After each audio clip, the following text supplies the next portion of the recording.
جاهزين بابا؟ جاهزين؟ يلا.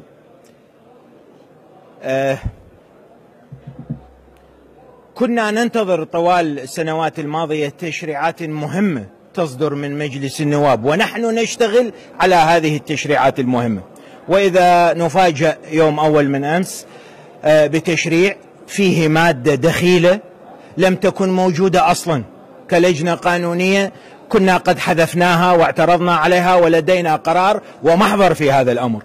أول البارحة أدخلت هذه المادة في موضوع حظر الخمور، والمشكلة أنه اللي يتحدث بهالموضوع هذا مثلا هسه هي البعض يشرب والبعض ما يشرب، واحد مثلي أنا ما أشرب ولا عندي مصلحة في موضوع الدعوة إلى الشرب بالعراق، لكن هذا التاريخ كله ماكو خليفة ولا اكو حاكم منع الشرب بالبلد. تيجي انت الزايد على الأئمة وعلى الحكام وتريد تبين نفسك انت اشرف من عندهم؟ لا والله، انت مو اشرف من ابسط جندي كان تحت قيادتهم. الامام امير المؤمنين علي بن ابي طالب نقل العاصمة من المدينة المنورة الى الكوفة.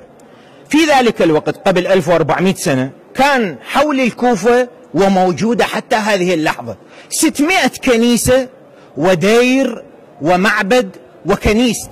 وين راح تقول وين ذني موجودات؟ موجودات بالحيرة وموجودات بالنجف وموجودات ببابل وموجودات حتى في الكوفة. وأغلب السكان طبعا اللي في الكوفة مسلمين وهناك غير مسلمين. هل هناك رواية واحدة في التاريخ الإسلامي أسأل عن رواية واحدة، والرواية سأقبل بها إن كانت من آحاد، راح أحكي بلغة علماء أهل الحديث، إن كانت من آحاد أو كانت حسنة بالتقييم أو كانت حتى موضوعة يعني ساقطة يعني مزورة. جيب لي رواية تقول الإمام علي عليه السلام أراق إبريقا من الخمر أو كسر دورقا من الخمر أو اقتحم كنيسة ومنع فيها الشرب أو فعل شيئا من هذا القبيل، سأقبل. أتحدى كل علماء المسلمين في الأرض، كل أقبل بأي رواية حتى لو كذب، حتى لو يألفها الآن يقول وقد دخل الإمام علي على ويضيف مصدر ديارات الشابشتي، كذب ما موجودة أقبل بها. تيجي أنت صاير لي على أساس شريف. اليوم أنا راح أفضحهم وراح أبين الحقيقة شنو اللي صار بالعراق منذ سنوات. أخوان، العراق بيه صالات قمار ما موجودة حتى بمونتي كارلو، ويوميا معدل في هاي صالات القمار في أماكن محددة، وإذا تريدون أقول لكم وين، بس مو الآن على الهواء مباشرة، لأنه أيضا أنا ما أريد أحارب الآخرين. وارد هاي الصالات يوميا المعدل، وعندي دراسة $2,000,000.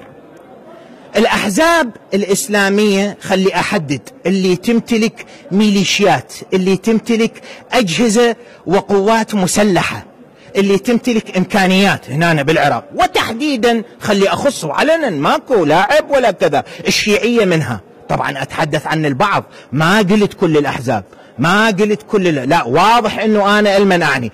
متقاسمة الأموال والواردات مع منو؟ مع هاي الصالات. أحد الأحزاب يوميا $500,000 يسلم من قبل هاي صالات القمار، يمول بيها ربعه وجماعته، وإلا هذا الصرف والاستيلاء على أرض العراق وهاي الدعاية الكبيرة. من يجيبون الأموال؟ من له $500,000 يوميا؟ نعم عنده وزراء مستولي مثلا على النفط، يلعب بالدولة العراقية، هذا كله صحيح، بس أنا أحكي واحد تيجي يوميا $500,000 أكو من عندكم واحد يرفضها؟ لا طبعا. هاي اللي متعلقة بصالات القمار اللي قلت ما موجودة لا بمونتي كارلو ولا بلندن ولا حتى ببيروت، ما موجودة هيك صالات اللي موجودة الآن عندنا بالعراق. الملاهي اللي بيها تعرفون الملهى منو يعني شنو بي بنات مو تمام. حزب آخر ثاني إسلامي شيعي يحمي الملاهي بالعراق، مقابل أموال صاحب الملهى يعطيه إياه. هاي صار اثنين. البارات، انتوا شلون تتصورون انه الناس فاتحه البارات والناس تطب وتطلع بالبارات بكيفها؟ هاي يعني هيك احنا دوله سائبه ما عندنا حكومه، فمنو اللي يحميهم؟ يحميهم حزب اسلامي شيعي ثالث، هاي حصته ياخذها من البارات يوميا. والا شنو التصريح لما يطلع لك فد رئيس كتله بالعراق وشخصيه محترمه، ما اريد انا اتحدى ضده، يقول لك 72 ملهى بالعراق مو رسمي، من لك هاي الاحصائيه؟ احنا نواب واقفين ما عندنا هاي الاحصائيه، شلون انت عندك؟ لا، فلازم تفهم بانه هاي الدوله جاي يسيرها هؤلاء ادعياء الاسلام المزيف، وعايشين على العرق، وعايشين على النساء الساقطات، وعايشين على القمار، يتقاضون اموال. وهذا الوضع بالعراق منذ سنين، وعندهم اموال وفلوس. هسه اجوا منعوا العرق. ليش؟ لانه الخشخاش، انتبه شويه لهاي النقطه، لان الخشخاش جاي ينزرع بالعراق وتحديدا بالجنوب. الخشخاش شنو؟ اللي يطلعون منه المخدرات.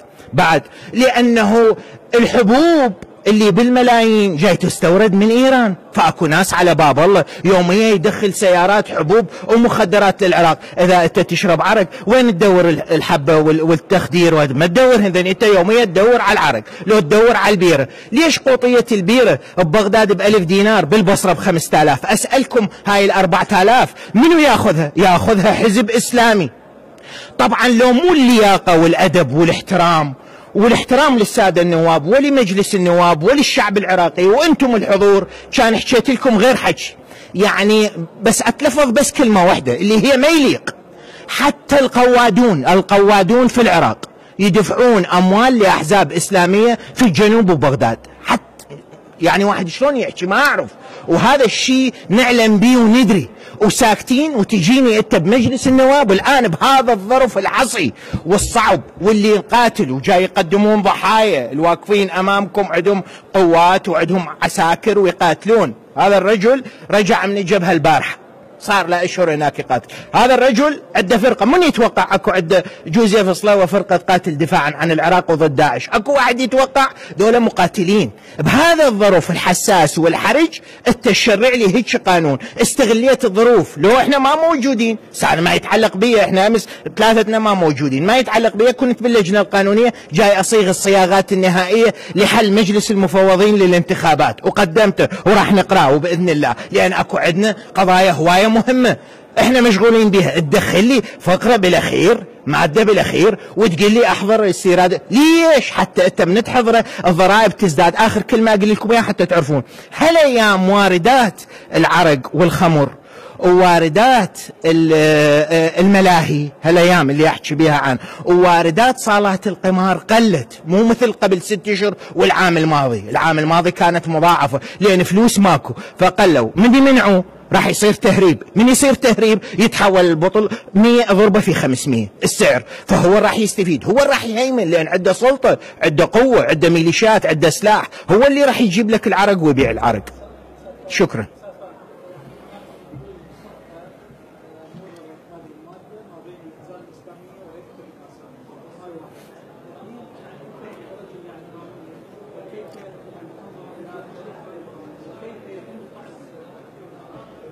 يعني أنا قبل قليل، ولو المفروض السادة النواب يجاوبون على هيك أسئلة، بس لأن الموضوع صار وياي قبل قليل كنت أحكي ويا الرئيس، قال ألم تسمع اعتراضي لما أريد أن تقرأ هذه المادة 14؟ قلت له أنا ما كنت موجود بالبرلمان. فالرئيس معنا الآن ضد هذا القانون وضد هاي الفقرة بالذات.